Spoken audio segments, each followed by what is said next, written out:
Welcome back to Great Minds Think Alike. I'm Gabby. And I'm Nick.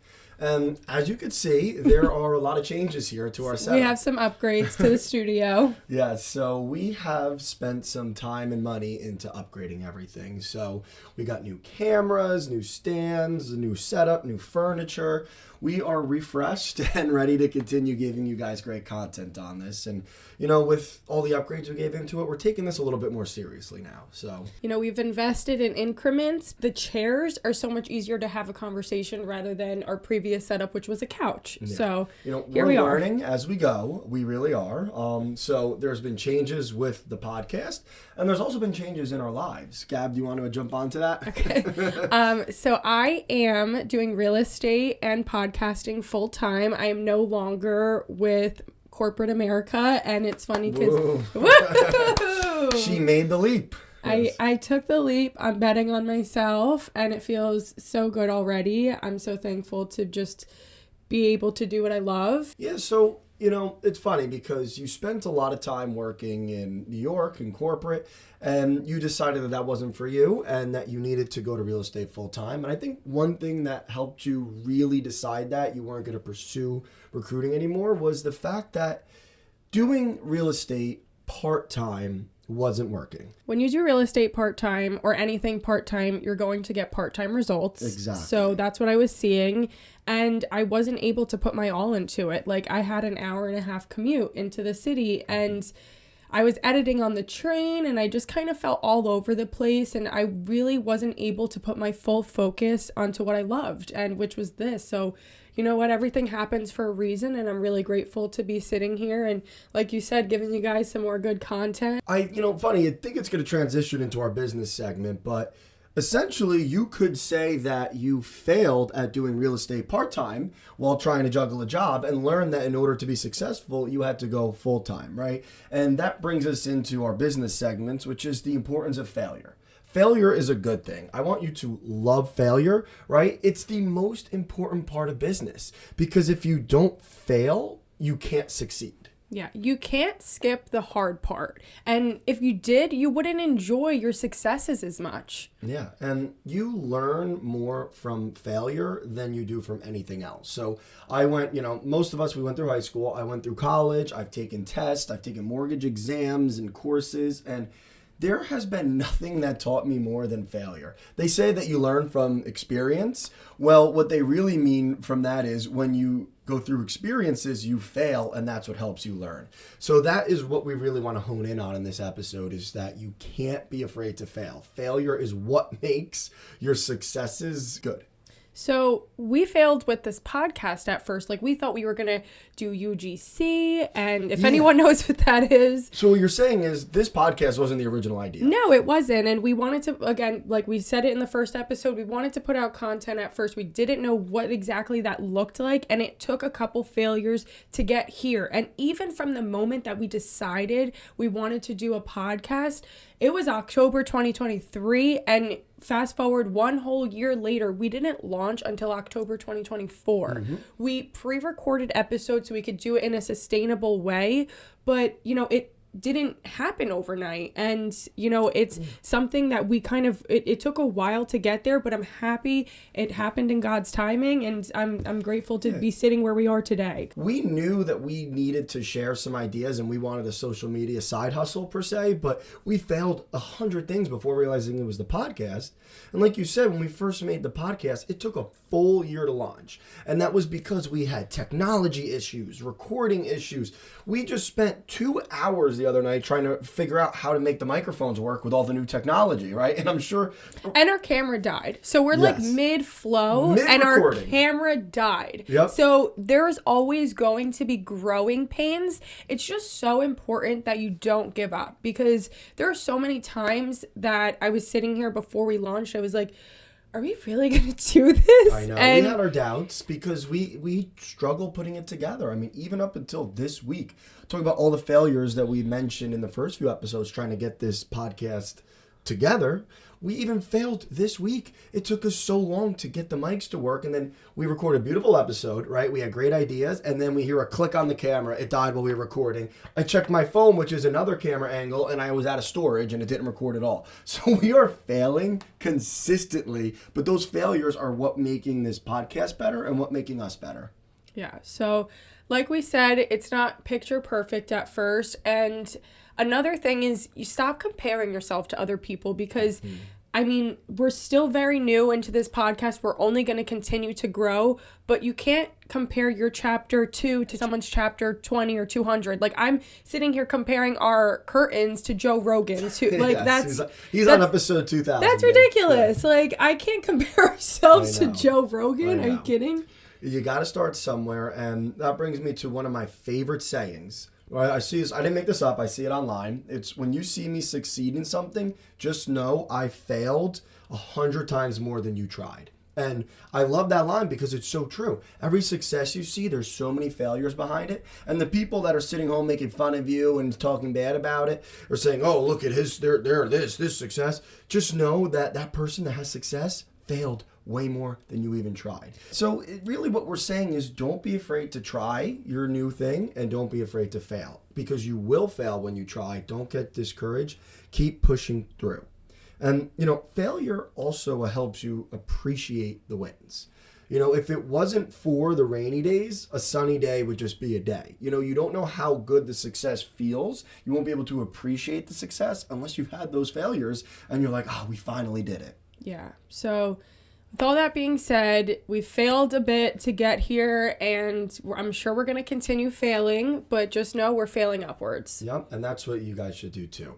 Anything you try, you're going to need to fail upwards to succeed, and keep pushing. How many times we looked at each other and just shook our heads and was like, how are we going to do this? Even this new setup, one night we were setting it up, I was like, I don't see the vision, and I just had to walk away, and that was a failed night, but we came back and we got it done. Yeah, took a lot of Amazon returns to get this together, but I had a vision and I was determined, and even if Nick couldn't visualize that, I'm like, I swear it's going to look good, and looks good. Yeah, and on top of that, there's other things in your life that you may consider failures that aren't. So I'll say one thing for me, I'm not in the first company that I started with my mortgage career. And most people would say that's a failure because when you join a company, you don't ever expect to leave. I joined thinking that's where I was going to be. And now I'm not there. And it's not a failure. No time there was failure. Nothing there was bad. However, I needed to go through that, learn what I needed to learn, and then it was the next step and moved on. So what may look like a failure isn't, right? It helped you grow and learn and helps you get to where you need to be. Same with your corporate job. Even though you failed there because you're not still doing recruiting, I don't see that as a failure. I see that as a necessary step to get to where you needed to be now and to learn. So, And I have one thing to say about this podcast. We have a few missions, and one of them is to get you out of that job that you hate. Because even though I wasn't happy where I was working on this. We had already 12-hour days, and we still continue to work on this and still continue to work on real estate. I wasn't stupid about it. I kept my full-time job and was pursuing our passions, in our free time. But don't stay at a job that you hate. Figure out an exit plan, because life is too short to not enjoy your time, and work is something that you're going to spend most of your time doing. Yeah. So that's one perspective, where if you hate the job you're at, to get out of it. I have another one, because I love what I do. I love my job. I love my company, my office. Yet I still do this podcast on the side. So yes, what you said is true. This is to help you, if you're unhappy with your situation, get to a happier one. But I want to say, even if you are happy with your situation, it's okay to always strive for more. Yeah. I could have been complacent and just kept moving with that. And I am moving forward in my career more in my office, where I'm very happy at. However, I knew I wanted to do something on the side as well that will play into that career. So even if you are happy, it's okay to try the next thing and take a chance while you're happy to be even more happy and to want more. Yeah. So you're always growing, and just embrace it through failure. Exactly. So let's move on to our lifestyle topic. It's building a relationship that's built to last. Yep. And the biggest thing about building relationships to last is communication, but at the beginning. The communication when you first are starting a relationship is the most important. Now, I just want a side note. What we're talking about can go into any relationships, business, family, friends, but we're going to be centering in on romantic relationships since, we're a couple here. So I want to talk about some things that work for us that got us to where we are today. So I received some feedback, which was someone asked me, how can you get through that 2-year relationship mark? Like, how can we get past that? I feel like all my relationships are just hitting that 2-year mark and going nowhere. So again, back to the communication part, we were upfront from the beginning. Yes. And nothing is a surprise later on when the honeymoon phase dies out. Yeah, so communication is the easy answer, but everyone knows that. I think that communication right away is the most important. So you need to have some really serious and deep conversations when you're first starting to get to know someone to see if it'll last, because that lust, that rush, it wears off. When you're in a relationship, it's very easy to like someone that's different than you at first because the brain chemicals, you're in lust, you're doing all this stuff, but that dies down. And the only way for it to last is if that person is actually fully compatible with you from the beginning. So, some examples, you need to make sure you have similar values. You can disagree on things, but it needs to be close enough where you can work with each other, right? Yeah, and always be respectful of each other's opinions because you're not always going to agree. And it's actually healthy to disagree, but as long as you're not making a blowout fight. Yeah. So you can have, values that are a little bit different, but you have to respect each other's. And honestly, you have to be close enough to make it work. I know many couples and relationships that are very successful, very long term, where they may have different opinions and different election cycles. Say they're usually on the same page, but one time they may not be, and then they are again because they're close enough, but they respect when they're not. Right? That's just one example, but what's not going to work is if you have one extreme on one side and one extreme on the other and you just ignore those differences because you're having fun. You have to match enough. So with that too, talk about your love languages, talk about how much time you want to spend together, clinginess level, what is your expectations there? And I know when you're first starting to talk to someone, it may feel a bit like you're coming off too strong. But at the same time, don't you want to know? And so you're not wasting your time. And honestly, I'd rather come off strong and scare off that wrong person. That person wasn't for me. They need to know the real you right away. So some other things that are important to talk about.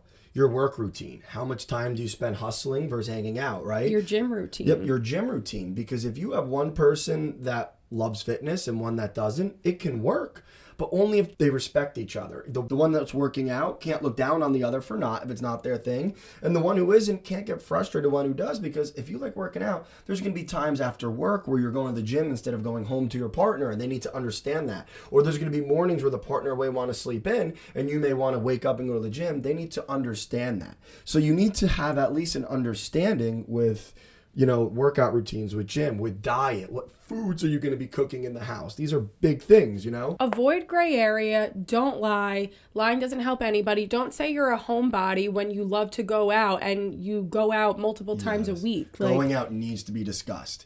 Introvert can love an extrovert, opposites attract, but you need to understand, hey, babe, I know that you stay home on the weekends. I'm going to go out with my friends at least once a week. Is that okay with you? And you need to be honest. And the other thing that may come off a little too strong, but at the same time, it's a conversation that needs to be had early on. I'm not saying talk about this on your first date, but does that person want to have kids? Do they want to get married? What are you doing if you have different values on those things? Those are lifetime decisions. That can break you up after years, and that will waste your time. Yeah. Another thing, which is going to fit into this podcast, right, is finances. Guys, you need to discuss finances up front. There's so many times where when someone's talking to, people are talking and they're new, the guy will just expensive dates, expensive gifts. And I say guy, but it could go either way. I just see it in my life where, they're flexing on the girl, trying to win her over. And that is the absolute worst thing you could do because you're setting unrealistic expectations. Then a year or two passes, you can't keep up with that lifestyle you were falsely promising. And then it's like, oh, you don't do that for me anymore. Do you not love me anymore? No, I was just lying about my financial situation to attract you. And that's not good. And it just creates I guess we're not doing this anymore. We don't go on dates as much anymore. Stay consistent. Make sure your relationship is consistent. Yeah. Talk about your debts. Talk about what you want to save, your goals, your retirement. Like, you need to be on the same page with finances. I read things all the time. A major cause of divorce is finances and people not communicating. So if there's anything I could say, don't pretend to be a macho, whatever, or a flexer or a baller up front. You have to be honest about your situation and say, I want to get here and this is what I'm going to do. It really is super important. And this creates the foundation, which I know we haven't talked about our relationship, but I'll just give a little gist. We've been friends since we're like in 8th grade, and we've been friends all throughout high school, college. We still stayed friends even though we went to different colleges. We've reconnected, and it was because that we were able to be honest with each other about our feelings, and we did skip that like situationship kind of phase. Because we knew each other, and we were like, okay, if we're doing this, we're doing this because we already care about each other. So that was a different dynamic, but we still had to learn things about each other that we didn't know as friends. Yeah, so we knew a lot about each other from being friends, but there was a ton we didn't. And when we first started talking, we were like, no bullshit. Are we doing this or not? And to figure that out, we had some serious conversations. Like, what do you want with this? What do you want with that? And we were like, we know we work as friends, but will we work as lovers? Sometimes you will, sometimes you won't. And we seemed to check all the boxes, but we had those conversations where we were like, we're either going to run with this or stomp it dry. You don't have to be that aggressive about it when you first start talking to someone, but you do have to have those conversations. And that's why we truly believe the only way to make it work is by this crystal clear, open, and vulnerable communication at the beginning. And foundation, because that creates the foundation. Build the foundation. Because if you don't, then things will come up later on. And that's why relationships that may look good in the beginning don't last long, because they were hiding things. They weren't talking about things. You have to be honest. Lying helps nobody. Yeah. Another thing is time spent with family. You know, we both have big families, and we split time between both sides. You have to talk about that as well. And my parents are divorced, so it's like we have 3 families that we're incorporating, and it's a lot of time, but you have to make sure that you're splitting up the time correctly, because otherwise someone's going to have resentment, and it's not fair. You have to respect both sides, and you have to figure that out up front. You know, we said, right, oh, my family's big Christmas Eve. Well, I do Christmas Day. Great. Oh, well, birthdays are important on this. Okay, this. And we communicate what's important on each side of our family, and we make it work. Another thing is with friends too. We're lucky because we have somewhat of the same friend group. I mean, I have my college friends, you have yours, and that's kind of where we differ, but it's still like making sure that we're spending time with your friends. We're seeing my friends, my college friends, whatever that looks like. Some friends are yours, not mine, and some are mine, not yours before we were dating, even though we have some in the middle. And we're respectful of that, and we make sure that we get to know each other's side, because that's important. You don't want to get in a relationship and lose your friends. You don't. That is toxic. That is red flag. If you get in a relationship and all your friends are gone, it's isolating. It's not good. For no reason. No. So, and if someone has an issue with that, that's red flag number 1. Exactly. So, I think that sums up what we wanted to talk about with it. We want to keep things detailed but brief. Communication. Be honest up front. We're always going to refer back to communication. Yep. So, now we'll move on to our real estate segment. So, this is something that Gabby has more information on than me. She's the master at this. So, it is something new that came into play at the end of this summer. It is the buyer agency agreement. So the buyer agency agreement came into effect nationwide August 1, 2024. It's a document between your buyer's agent and your clients, and it is a contractual agreement that needs to be signed before the real estate agent shows any houses. And they are doing audits on this because it's so new. So make sure you don't want to be the agent that gets in trouble and gets fined with this. So make sure you have all your T's crossed and all your I's dotted. This is really important, and it's mandatory. Yeah, it's just an extra conversation that you now have to have before you take people out looking and say, listen, this is a compliance thing. It's a contract. It has to be done no matter what agent you go out with. You need to sign this. Before I go into it, I just want to say some people are looking at it as a bad thing. I think it's a good thing. Why is that? I think it weeds out the people who are not serious. And if someone has an issue signing it, then you can't show them places, and you save yourself some time. Yeah, you may have saved some time with someone who wasn't going to end up doing the deal with you anyways. always. And Yeah. you can work on people who deserve your time. As real estate agents, you don't get paid until the deal is closed. So it's just something to think about. Look at it as a more positive protection policy. So the document discusses how long you guys are going to be working together. You can sign it for a day. You can sign it for 30 days. You could sign it for 6 months, which is what I've been doing, because on the other side of it, that's how long a listing agreement is, 6 months. So for me, I've been trying to get my buyers to sign a 6 months agreement. Another thing that it's going to be discussing is what areas you're servicing. Are we looking at Monmouth County, Ocean County? The only way a client can have another buyer agency agreement is if there's a different area that another agent is servicing. So if they're looking in North Jersey and in Central Jersey, that's 2 different areas. And there can be one agent servicing Monmouth County, one agent servicing North Jersey. So that's another way to look at it. Let's try to avoid that as much as possible. Things get very dicey with that. But both agents should know about each other if that's what's going on. Yes. Another side of things is the commission. So you want to make sure that you're discussing your commission. The commission is negotiable, and you're going to discuss the duties of what you're going to be offering out as a real estate agent in terms of your services. The document also discusses the buyer's agent, a dual agency, and a designated agency. Another section of the document, there's a termination section. This applies only if both parties are accepting of it. And let's hope that it doesn't get to that point. Yep, exactly. Another thing with this buyer agency agreement is a little annoying for agents is that you cannot place the buyer's agent commission on MLS anymore. So how do we get around that?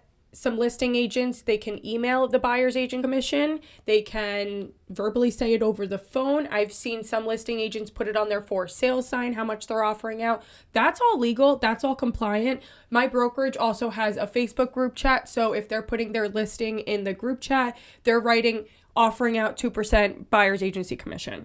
And that's all legal. It's all fine. That's how you should say it. You just can't put it on the MLS anymore. That's the biggest thing. Can't be on the MLS. The last thing about this that I really want to touch on is that sellers no longer have to offer out a buyer's agency commission. Am I wrong? They never had to in the first place. It never was the law, so really this is no change. Even though the sellers don't have to pay the buyer's agency commission, they should, because it's their strongest marketing tool. It gives maximum exposure. It attracts more buyer's agents because, let's get real, buyer's agents want to get paid, and it attracts more buyers. And even if a seller is offering out 0%, it's all negotiable.